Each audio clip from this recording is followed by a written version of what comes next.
know, guys, there's a law called Murphy's Law, which means anything that can go wrong will go wrong. And you know, guys, because of this principle, मैं कभी भी मेरे examination hall में blank नहीं हुई हूँ, क्योंकि इस प्रिंसिपल का मतलब होता है expect for the worst. And मैं हमेशा एक्सपेक्ट फॉर द वर्स्ट ही करती हूँ, B it in my life और बी इट इन स्टडीज. हमेशा मैं ये सोचती थी कि जो भी मेरा एग्जाम का पेपर है वो टफ आने वाला है, बहुत ही ज़्यादा गंदा आने वाला है. एंड उसकी वजह से मैं मेरी पढ़ाई की प्रिपरेशन उतनी ही टफ करती थी. मैं टफ से टफ क्वेश्चन सॉल्व करके जाती थी ताकि जितना भी टफ पेपर आए वो मुझे टफ ना लगे. And thanks to this principle, जिसकी वजह से मैं कभी मेरे एग्जामिनेशन हॉल में ब्लैंक नहीं हुई हूँ.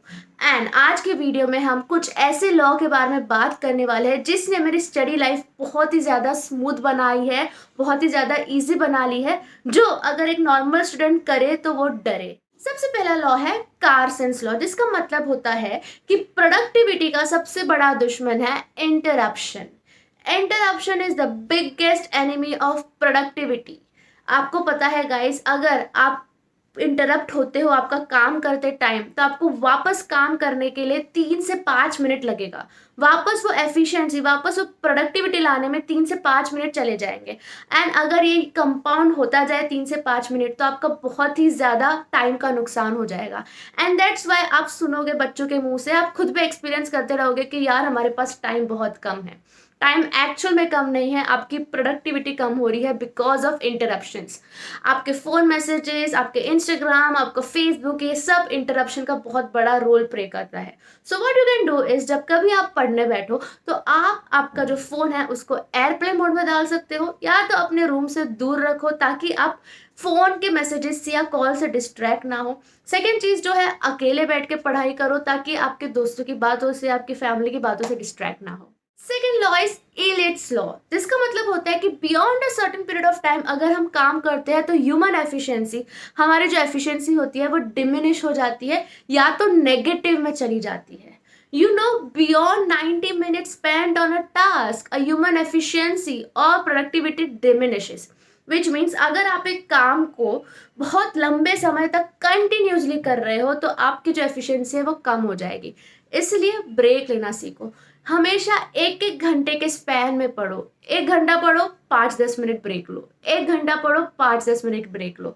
ब्रेक से मुझे याद आया कि अन एकेडमी पर भी बहुत ही बड़ा ब्रेक चल रहा है, दैट इज 20% ऑफ सीजन चल रहा है. ठीक है, ये सिर्फ 30 सितंबर तक ही है. नाउ 20% ऑफ आपको कैसे मिलेगा? अगर आप मेरा कोड यूज करोगे CS नेहा. अन एकेडमी के कोई भी subscription, that is CS, EET and professional के मॉड्यूल पर आपको 20% ऑफ मिल सकता है. जाके जल्दी से एनरोल करो क्योंकि ये सिर्फ 30 सितंबर तक ही है.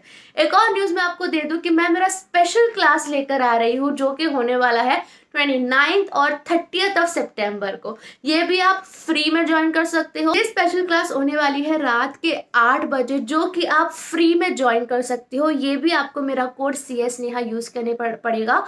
ये जो स्पेशल क्लास है, it is going to be all about study routine and study strategies, जो आपको हेल्प करेगी आपका दिसंबर एग्जाम्स को क्रैक करने में. तो जल्दी से जाके 20% ऑफ का सीजन अवेल कर लो एंड जल्दी से जाके मेरा जो स्पेशल क्लास होने वाला है उसमें भी एनरोल कर दो. Link is in the description. Third law is Hofstadter's law.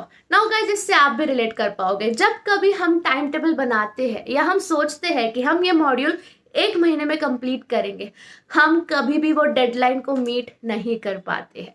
This law is all about that कि you can never achieve what you have aimed for in that time period.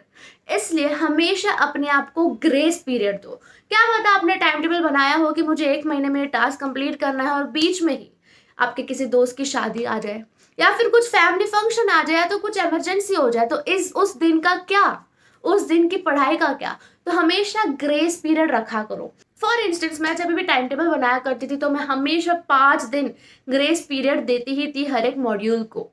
Fourth principle is one of my best principle, which is Pareto principle, जिसका मतलब होता है 80% of the outcome is because of 20% of the input and this is huge guys. मतलब है कि आपका जो 80% examination results है वो आपके 20% पढ़ाई से आता है. नाउ आपका 20% पढ़ाई क्या होगा? स्कैन सॉल्व करना, पास्ट क्वेश्चन पेपर सॉल्व करना, टेस्ट देते रहना, नोट्स बनाना, ये आपका 20% पढ़ाई में आता है। और अगर आप 20% पढ़ाई को बहुत अच्छे से कर रहे हो तो आपका 80% मार्क्स तो श्योर है। ठीक है, तो इससे क्या सीखने मिलता है कि आपके 20% पढ़ाई में फोकस करो, एंड जो बाकी 80% पढ़ाई होते हैं, लेक्चर्स देखना, बैकलॉग लेक्चर्स देखना, सोते हुए पढ़ना, बार बार एक ही चीज रीड करना, उसको थोड़ा कम कर दो एंड 20% पढ़ाई पे ज्यादा फोकस करो। Fifth and last law is Parkinson's law, जिसका मतलब है कि हमारे पास जितना ज्यादा टाइम होगा एक टास्क को कंप्लीट करने में, हम उतना ही टाइम लेंगे वो टास्क को कंप्लीट करने में। फॉर इंस्टेंस, अगर आपको दिया गया है 2 महीने एक प्रोजेक्ट को कंप्लीट करने में, तो आप उसको 2 महीने ही लगाओगे कंप्लीट करने में। ठीक है, सो अब ये हमारे पढ़ाई में कैसे रिलेट होता है। अगर आप सोच रहे हो कि आपके पास 20 दिसंबर तक का टाइम है आपका जो भी पोर्शन है वो कंप्लीट करने में, तो आप तब तक ही कंप्लीट करोगे। बट मैं कैसे सोचती थी कि मेरे पास 20 नवंबर तक का टाइम है, मैं हमेशा 1 महीने का पीरियड ग्रेस देती थी अपने आप को। And this is true guys, कोई हवा में बातें नहीं है, क्योंकि 20 नवंबर के बाद से मेरे क्लासेस में वो चालू हो जाता था, प्रीलिम्स। तो मैं हमेशा ये सोचती थी 20 नवंबर तक का मेरे पास टाइम है, जिसकी वजह से 20 नवंबर तक वो 100% कंप्लीट तो नहीं होता था, बट 80% जरूर कंप्लीट हो जाता था। तो आप अपने आप को ऐसे टाइमलाइंस दो कि भाई मेरे पास एक टास्क कंप्लीट करने के लिए इतना ही टाइम है। ठीक है, so that is all about this principle which is Parkinson's law. Yes guys, that was it. I know इसमें से काफी सारे लॉ के नाम है जो आपने कभी नहीं सुने होंगे, बट आपको इस वीडियो के थ्रू इस लॉ के बारे में पता चला, एंड आई होप इस लॉ को आप जेन्युइनली अपने आप में आजमाओगे और इस चीज से सीखोगे, because it is actually very useful and very scientific. हम बहुत ही जल्द दूसरे वीडियो में मिलते हैं। Bye, best of luck.